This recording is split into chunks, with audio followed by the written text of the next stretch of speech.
You open the refrigerator at 11 at night. The light hits your face before you even register what you're looking for. Nothing looks good. You close it, you check the cupboard. A few scattered things, nothing that satisfies you. You sigh, maybe order something, maybe just go to bed a little unsatisfied. That's the worst version of hunger most of us ever experience. Now take away the fridge, take away the cupboard, take away the delivery app, the store down the street, the money in your pocket that guarantees you can solve this problem in 20 minutes. Take away the certainty that tomorrow, food will simply exist somewhere nearby, waiting for you to go get it. What's left is a different question entirely. Not, what am I in the mood for, but will there be enough? Today, tomorrow, next week. For most of human history, that second question never fully went away. So how did a species with no guaranteed meal, no stored surplus, and no certainty about tomorrow survive a world where hunger could return every single day? A modern person says, "I'm hungry," and means an inconvenience, a mild discomfort, 20 minutes from being solved. An ancient person facing the same sensation was asking something heavier. If I don't find enough today, what happens to the people counting on me tomorrow? Hunger, at its core, is just a biological signal.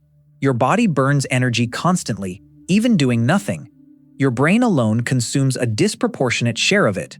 Add movement, add searching, add carrying a child, recovering from an injury, or working through a cold season that raises the body's energy demands just to stay warm. Every one of those factors quietly raises the cost of staying alive. Picture a group moving through a landscape on an ordinary day. Morning, little food left from yesterday. Midday, searching begins without guarantee. Afternoon, still nothing certain. And somewhere before evening, someone has to make a decision that carries real weight. Keep searching and risk running out of daylight, energy, or safety.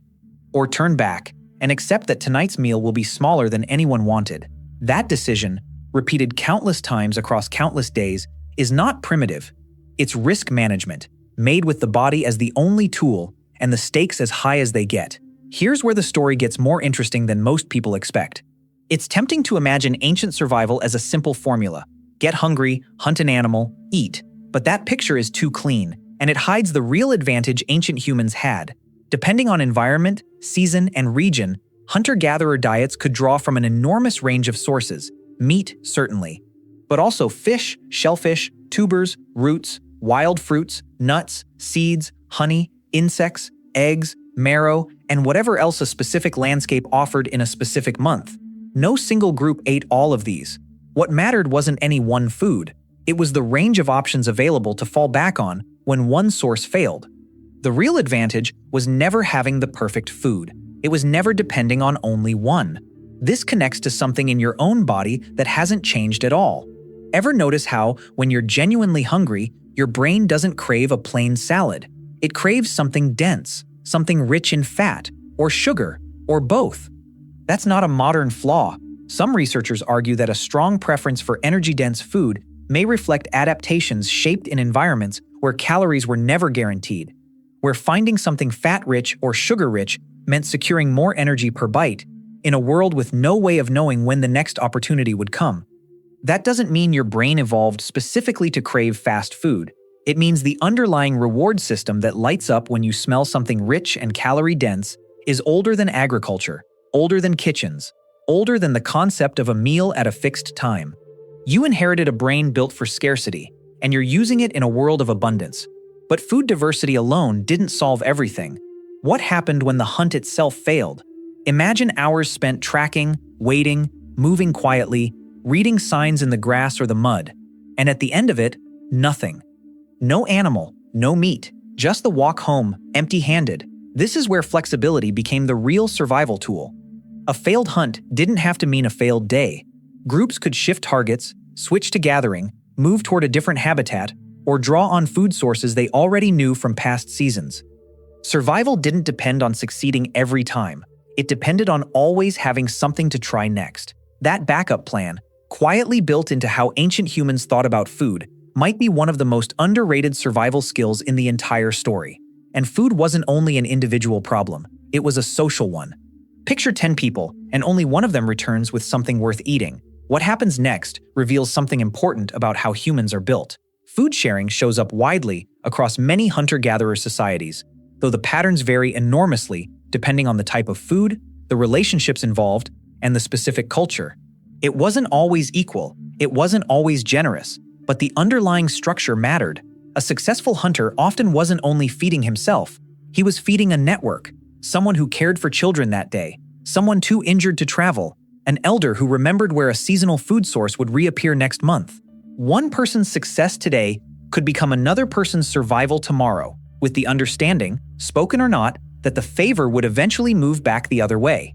This is where children enter the story, and it's one of the more quietly powerful parts of it. A child didn't learn to find food from a lesson. They learned by walking beside someone who already knew, watching which plants got picked and which got left alone, noticing where an adult paused before pulling something out of the ground, absorbing which sounds in the trees meant something and which meant nothing at all. Mistakes happened, corrections happened, and slowly, without anyone calling it an education, the knowledge moved from one person to the next. The group's memory became more valuable than any single person's strength. A skilled hunter could die, and the group would survive. But if the knowledge itself disappeared, the routes, the seasons, the signs, that loss was much harder to recover from. Then, fire enters the story, and it changes the entire equation. Fire wasn't only warmth, it was food technology. Cooking can change the structure of food, often making it easier to digest. It can reduce certain pathogens. It can shift how much energy the body actually extracts from a meal compared to eating the same thing raw. That doesn't mean cooking single-handedly reshaped human evolution. That idea remains genuinely debated among researchers, and it would be dishonest to present it as settled fact. What's clearer is narrower and still remarkable. Fire gave humans a way to transform difficult, sometimes barely edible raw material into something the body could actually use. Finding food was only half of the problem. Turning it into usable energy was the other half, and that's where processing comes in. Raw ingredients rarely arrive ready to eat. Depending on the evidence from specific sites and periods, humans used stone tools to cut, grinding stones to crush, hearths to cook, and, in later periods, other tools to extract and prepare what nature provided in a far more difficult form. A tough root became edible only after the right preparation. A nut became useful only after it was cracked open. Humans didn't simply find food, they learned how to unlock it. Now picture a harder season, a drought stretching for weeks, a winter that refuses to end, hunting that keeps coming up empty, week after week. What happens when the environment itself stops cooperating? This is where the whole system had to work together at once. Mobility to reach new areas, knowledge of alternative food sources, fat reserves the body had already stored during better months, and the social ties that meant no one had to face a bad season completely alone. Not every group experienced scarcity the same way. Environments differed enormously, and it would be inaccurate to describe one universal ancient winter. But the underlying challenge, in some form, touched almost every population that depended directly on the land around them.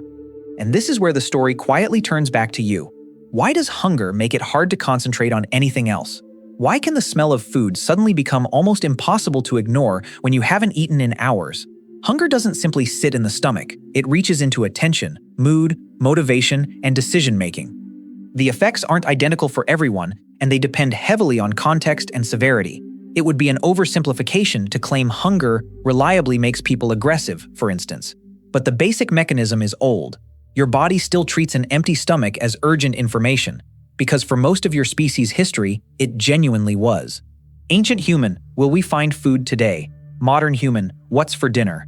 Ancient human, where are the calories? Modern human, which restaurant should I order from? Ancient human, can we afford to travel farther for this? Modern human, should I drive or is it close enough to walk?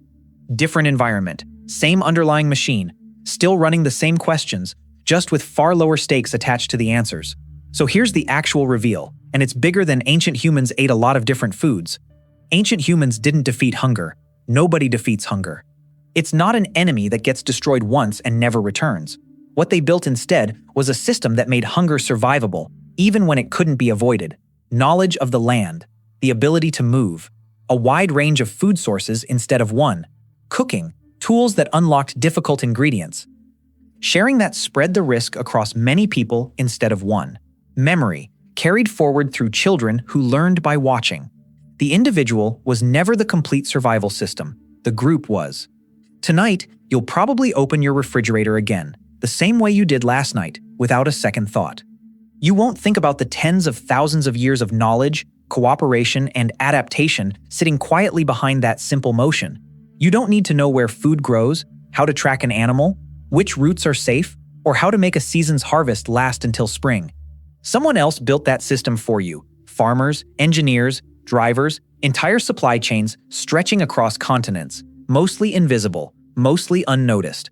Modern civilization didn't remove the food problem. It hid it so completely that most of us forgot it was ever a problem at all. Ancient humans didn't survive because they were never hungry. They survived because, generation after generation, they got better at knowing exactly what to do the moment hunger arrived. Who to ask, where to look, what to try next, and who to feed before feeding themselves. And somewhere inside you, quietly, that same system is still running. It just hasn't had to prove itself in a very long time.